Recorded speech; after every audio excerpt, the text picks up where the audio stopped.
Safe and smart Karimnagar పేరుతో police శాఖ Karimnagar municipal corporation ఆధ్వర్యంలో 4K రన్ నిర్వహించారు.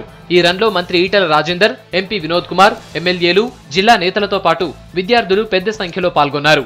అంబేద్కర్ స్టేడియం నుంచి ప్రారంభమైన ర్యాలీ SRR డిగ్రీ కాలేజ్ వరకు సాగింది. కరీంనగర్ అభివృద్ధికి ప్రభుత్వం కోట్లాది రూపాయలు వెచ్చిస్తోందని ఈటల చెప్పారు. కొత్తగూడెంలో ఖేలో ఇండియా జిల్లా స్థాయి క్రీడల్ని స్థానిక ఎమ్మెల్యే జలగం వెంకట్రావు ప్రారంభించారు. ప్రకాశం స్టేడియంలో జిల్లా యువజన క్రీడా శాఖ ఆధ్వర్యంలో అండర్ 14, 17 విభాగాల్లో ఈ క్రీడలు నిర్వహిస్తున్నారు.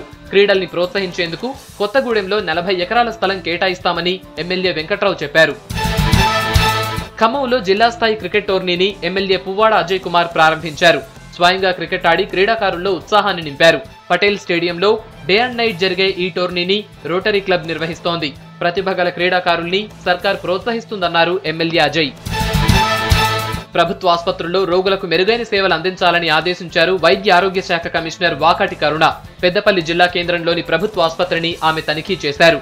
రోగులకు అందుతున్న వైద్య సేవల్ని అడిగి తెలుసుకున్నారు. సిబ్బంది నిర్లక్ష్యం చేస్తే కఠిన చర్యలు తప్పవని హెచ్చరించారు. ఆదిలాబాద్ జిల్లా కేంద్రంలోని కోలాం ఆశ్రమ పాఠశాలలో ఫుడ్ పాయిజన్ అయింది. ఉదయం కిచిడీ తిన్నారు పిల్లలు. తర్వాత 11 గంటలకు అందరికీ వాంతులు విరేచనాలు కావడంతో అందరినీ రిమ్స్ కు తరలించారు.